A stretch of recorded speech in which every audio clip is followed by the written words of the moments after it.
விஷயத்தை பொறுத்தவரை அந்த கட்சியில் ஒரு மூத்த அரசியல் தலைவர் இல்லாததால் அவர்களால் ஒரு சிறிய பிரச்சனையை கூட எதிர்கொள்ள முடியாத ஒரு சூழ்நிலை ஏற்பட்டது.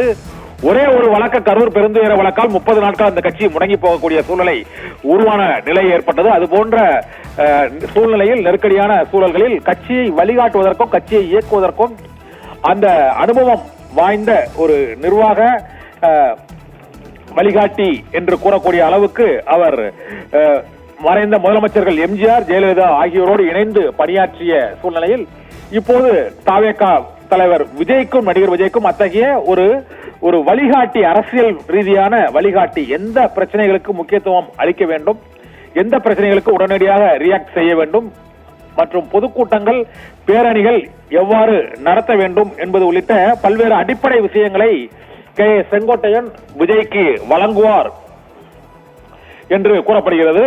இதற்கு செங்கோட்டையன் இந்த தாவேகாவில் இணைவதற்கு அவர் வைத்த ஒரே கண்டிஷன், அதிமுகவுடன் கூட்டணி இல்லை என்ற உறுதி கொடுங்கள், மற்ற அனைத்தையும் நான் பார்த்துக் கொள்கிறேன் என்று 1 மணி நேர ஆலோசனைக்கு பிறகு நடிகர் விஜயிடம் அவர் செங்கோட்டையன் கூறியிருக்கிறார் என்றும், இதுதான் செங்கோட்டையன் தாவேகாவுடன் நடத்திய ஒரே டீல் என்றும் அவர் தெரிய வருகிறது. தாவேகா தலைவர் நடிகர் விஜயுடன் அதிமுகவுடன் எந்த காலத்திலும் கூட்டணி வைக்க கூடாது என்ற ஒரே ஒற்றை நிபந்தனையுடன் அவர் செங்கோட்டையன் இப்போது தாவேகாவில் இணைந்திருக்கிறார். அந்த 1 மணி நேரத்துக்கும் அதிகமாக நடிகர் விஜய் மற்றும் அங்கு ஆதவ் அர்ஜுனா மற்றும் தாவேகாவின் இந்த கொள்கை பரப்பு பொதுச் செயலாளர் அருண்ராஜ் உள்ளிட்டவரிடம் அவர் ஆலோசனை நடத்திய பிறகு, புஷி ஆனந்த் உள்ளிட்டவரிடம் ஆலோசனை நடத்திய பிறகு அவருடைய நிபந்தனையாக ஒரே ஒரு கண்டிஷனை தான் அவர் கூறியிருக்கிறார். அந்த ஒரே ஒரு கண்டிஷன், அதிமுகவின் மட்டும் கூட்டணி வைத்துவிடக் கூடாது என்ற ஒரே ஒரு கண்டிஷனை தான் அவர் கூறியிருக்கிறார். அதற்கு விஜய் ஒத்துக்கொண்டிருக்கிறார். ஏனென்றால் முதலமைச்சர் வேட்பாளராக எடப்பாடி பழனிசாமியை ஏற்றுக்கொள்ளவோ அதை அறிவிக்கவோ கூடாது என்பதுதான் டிடிவி தினகரன், ஓபிஎஸ் மற்றும் செங்கோட்டையன் உள்ளிட்டோரின் ஒரே வேண்டுகோளாக இருந்திருக்கிறது. ஆனால் அதனை விஜய் ஏற்றுக்கொண்டார் என்பது உறுதியாகிவிட்டது. இதனால் தாவேகா இனிமேல் அதிமுகவுடன் கூட்டணி வைப்பதற்கான வாய்ப்பு இந்த தேர்தலில் இல்லை என்பது செங்கோட்டையனின் இந்த இணைப்பு மூலமாக உறுதிப்படுத்தப்பட்டிருக்கிறது. இதனால் திமுக கூட்டணி, அதிமுக, பாஜக மற்றும் இதில் தேமுதிக பாட்டாளி மக்கள் கட்சி எந்த பக்கம் போகிறது என்பது மதில் மேல் பூனையாகத்தான் இருக்கிறது. அவர்கள் ஒருவேளை தாவேகா பக்கம் வருவார்களா என்ற கேள்வியும் எழுந்திருக்கிறது.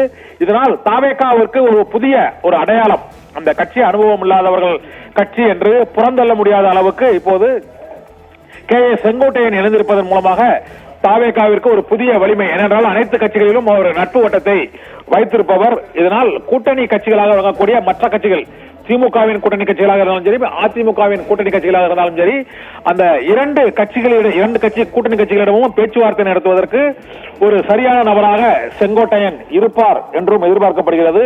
மேலும் தாவேகாவை பொறுத்தவரை அங்கு யாருடன் பேச்சுவார்த்தை நடத்துவது, யார் கூறுவதை கேட்பது என்கின்ற ஒரு குழப்பம் நீடித்து வந்த நிலையில் இப்போது அவர் நிர்வாக குழுவின் தலைமை ஒருங்கிணைப்பாளராக செங்கோட்டையன் நியமிக்கப்பட்டிருப்பதன் மூலமாக மற்ற அரசியல் கட்சிகளோடு ஒரு பேச்சுவார்த்தை நடத்துவதற்கு ஒரு பாலமாக செங்கோட்டையன் இனி திகழ்வார் என எதிர்பார்க்கப்படுகிறது. ஏனென்றால் தாவேகாவில் புஷி ஆனந்திடம் பேசுவதா, ஆதவ் அர்ஜுனாவிடம் பேசுவதா, ஜான் ஆரோக்கியராஜிடம் பேசுவதா, அருண்ராஜிடம் பேசுவதா என்ற குழப்பம் பல்வேறு கட்சிகளைச் சேர்ந்த நிர்வாகிகள் மற்றும் தலைவர்களுக்கு இடையே இருந்தது. இனிமேல் அந்த பேச்சுவார்த்தையை செங்கோட்டையனே தொடங்குவார். அவரே விஜயிடம் நேரடியாக சாதக பாதகங்களை நடுநிலையாக கூறுவார் என்ற அவருடைய அந்த அனுபவம் தாவேகாவிற்கு ஒரு முக்கிய பலனையும் மற்றும் அதற்கான ஒரு பலத்தையும் அளிக்கும் என எதிர்பார்க்கப்படுகிறது. இதனால் தமிழக அரசியல் களத்தில் அதிமுகவுக்கும் மற்ற கூட்டணி பாரதிய ஜனதா கட்சிக்கும் ஒரே நேரத்தில் செங்கோட்டையன் வைத்த செக் என்றுதான் இந்த இணைப்பை பார்க்க முடிகிறது. அவர் சட்டமன்ற உறுப்பினராகவோ அல்லது ஒரு அமைச்சராகவோ மீண்டும் வர வேண்டும் என்றால் திமுகவில் அவர் இணைந்திருக்கலாம்.